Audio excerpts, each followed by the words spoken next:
Exclusive world. दोस्तों, आज की संपूर्ण वीडियो में हम उत्तर प्रदेश को मानचित्र के साथ विश्लेषित करेंगे और याद रखिएगा कि इससे बाहर यूपी स्पेशल का कोई भी क्वेश्चन आपके एग्जाम में बाहर नहीं होगा। उत्तर प्रदेश के ऐसे वो 100 क्वेश्चंस जिसमें हमने A to Z यहां पर विश्लेषण किया है चित्रात्मक तरीके से। तो बने रहिएगा, कंसंट्रेशन के साथ इस वीडियो को वॉच करिएगा जिससे कोई भी बच्चा अपने एग्जाम में परेशानी का सामना ना करें। पहला क्वेश्चन आपके स्क्रीन पर है। उससे पहले बता दें कि यदि आपको सिलेक्शन चाहिए ईमानदारी से तो सारे सब्जेक्ट की मैराथन प्राप्त करने के लिए चैनल को सब्सक्राइब कर लें हर बहन हर भाई।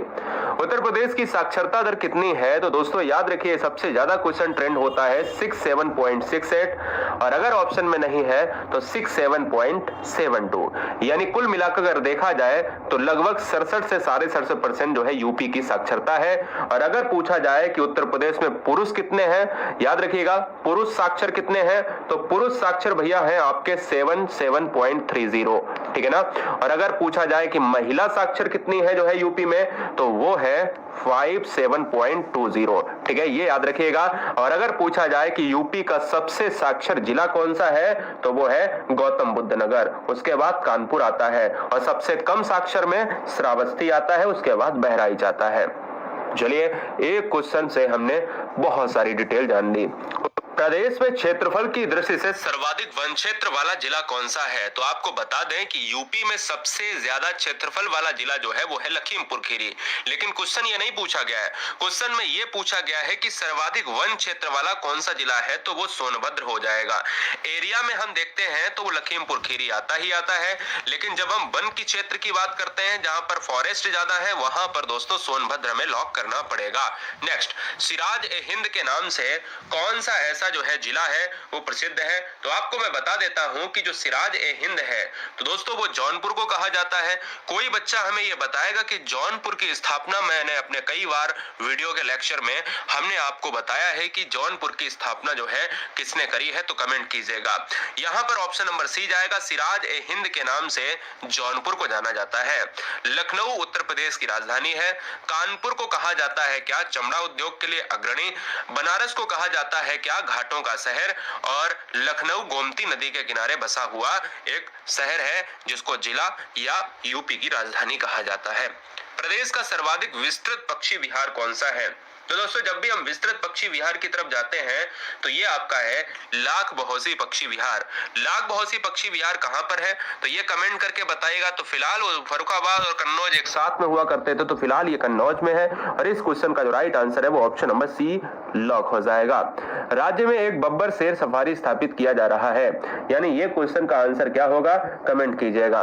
किया जा रहा है या किया जा चुका है, समझिएगा दोनों फैक्ट है, क्योंकि ऐसे जब भी पार्ट बनते हैं तो इनके निर्माण हमेशा चलते चले जाते हैं। ये निर्माण में अभी भी आगे बढ़ रहे हैं। तो फिलहाल बब्बर शेर स्थापित हो चुका है, बब्बर शेर सफारी स्थापित हो चुका है, ये है आपके इटावा में, इसलिए ऑप्शन सी हो जाएगा। नेक्स्ट, निम्नलिखित में किस फसल के उत्पादन में यूपी देश का सबसे बड़ा उत्पादक है? चावल, मक्का, जौ और गेहूं। आपको पता है कि आलू में सबसे ज्यादा अग्रणी यूपी है, गन्ना में सबसे ज्यादा अग्रणी यूपी है, तो गेहूं में भी आपका यूपी है, तो इसलिए इस क्वेश्चन का आंसर डी लॉक हो जाएगा। यूपी में केसर का उत्पादन होता है। दोस्तों आपको बता दें, केसर के उत्पादन के लिए भारत में जाना जाता है जम्मू एंड कश्मीर। क्या बेटा? भारत में जाना जाता है जम्मू एंड कश्मीर, तो इसलिए आपको याद रखना है कि उत्तर प्रदेश में जब आप जानोगे तो वो अलीगढ़ के साथ लॉक करोगे। क्या? अलीगढ़ के साथ लॉक करोगे। अगला, यूपी में यूरेनियम कहां पर उपलब्ध है? यूपी में यूरेनियम बेटा कहां पर उपलब्ध है, जरा कमेंट कीजिएगा। तो देखिएगा, अगर मैं बात करता हूं यूरेनियम की बात करें तो ये ललितपुर में हो जाएगा। ललितपुर की अगर मैं बात करूं तो ऑप्शन नंबर ए हो जाएगा, ए फॉर यहां पर अजमेर लॉक हो जाएगा। 9 नंबर क्या है, जवाब दीजिएगा।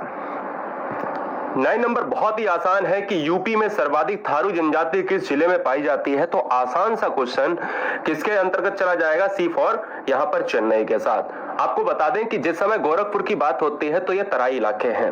आपको पता है कि उत्तर प्रदेश और उत्तराखंड की सीमाओं पर थारू जनजाति का निवास क्षेत्र पाया जाता है। क्वेश्चन नंबर नेक्स्ट, उत्तर प्रदेश का राजकीय खेल क्या है दोस्तों? Cricket, hockey, football, volleyball. तो सिंपल सी बात किया जाए तो राजकीय खेल में हॉकी यानी बी फॉर ब्रिलियंट लॉक हो जाएगा, हॉकी के साथ चला जाएगा।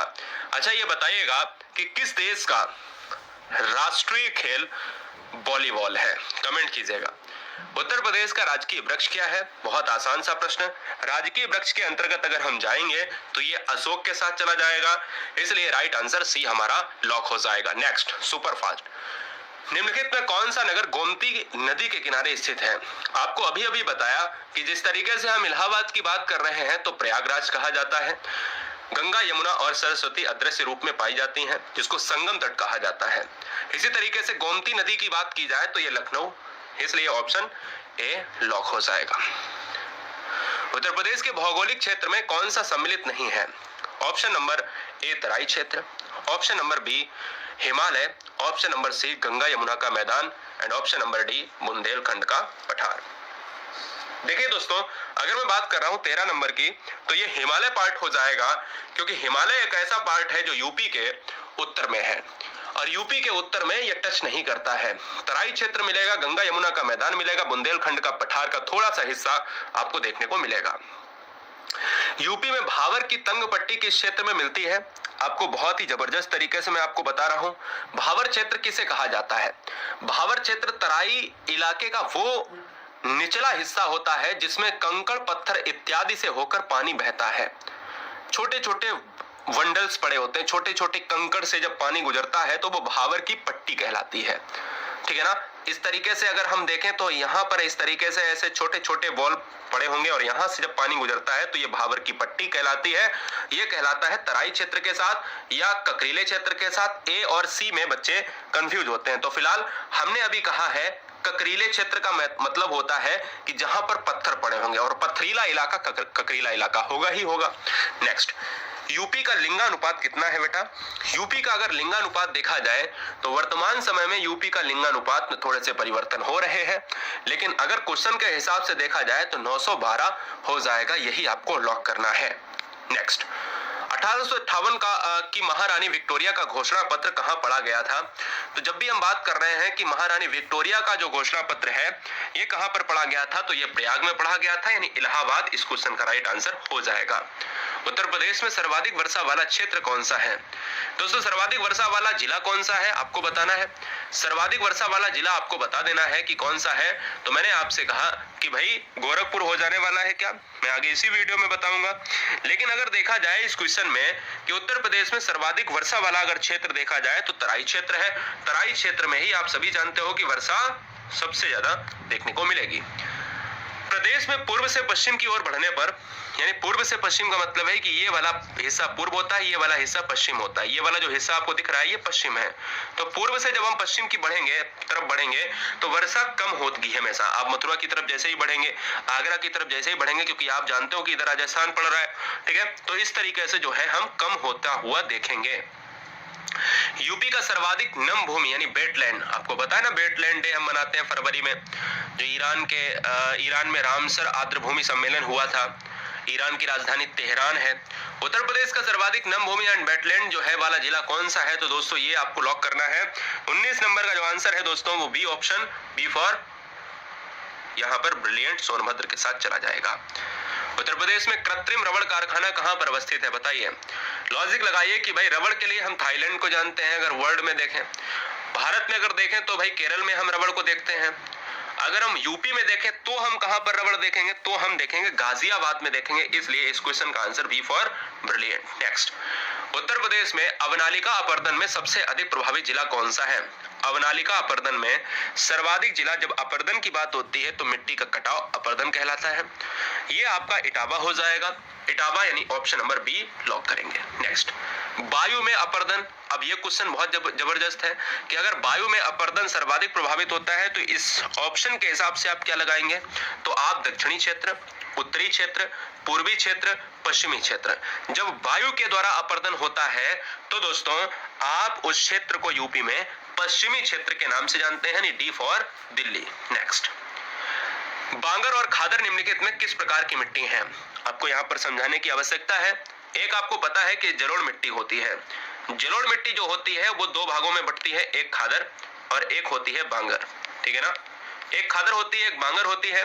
बांगर मिट्टी जो होती है वो ओल्ड मिट्टी होती है, नदियों के द्वारा बहाकर लाई गई ओल्ड मिट्टी, पुरानी मिट्टी, और ये होती है न्यू मिट्टी, ठीक है। तो इसलिए इस क्वेश्चन का जो आंसर है वो डी फॉर दिल्ली। नेक्स्ट, लाल मिट्टियां निम्नलिखित में कहां से पाई जाती हैं, यानी कहां पाई जाती हैं, कमेंट कीजिएगा। लाल मिट्टियों की अगर हम बात कर रहे हैं, लाल मिट्टियां दोस्तों 24 नंबर का आंसर क्या होगा, मिर्जापुर झांसी। बहुत जबरदस्त क्वेश्चन है। मिर्जापुर और झांसी में लाल मिट्टियों का क्षेत्र देखने को मिलता है। निम्नलिखित में भूमि के ऊसर होने का कारण कौन सा है, बताइए। भूमि ऊसर का मतलब होती है जिसमें उपजाऊपन खत्म हो जाता है, और अगर उपजाऊपन खत्म हो गया तो दोस्तों आपको पता है कि वो ऊसर हो जाएगी। और ऊसर में देखा जाए कि जल निकासी का उचित प्रबंध नहीं होना, लवण युक्त जल से सिंचाई, भाई नमकीन जल जो होता है लवण युक्त जल होता है, सॉल्ट की मात्रा ज्यादा होती है। क्षारीय उर्वरक का लगातार प्रयोग, जो क्षारीय बेस बढ़ रहा है, 7 से ज्यादा हो रहा है, ठीक है। ये सभी जो है इस क्वेश्चन का आंसर का कारण बनेंगे।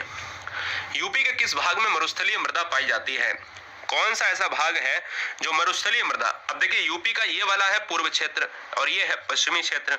आपको खूब पता है कि पश्चिमी भाग में वर्षा नहीं होती है, साल्ट वाली जमीन पाई जाती है, तो मरुस्थलीय मृदा पश्चिमी में ही तो होगी। सिंपल सी बात, आप दिमाग लगाया करो, क्योंकि सिंपल सी बात है कि पूर्व से पश्चिम की तरफ बढ़े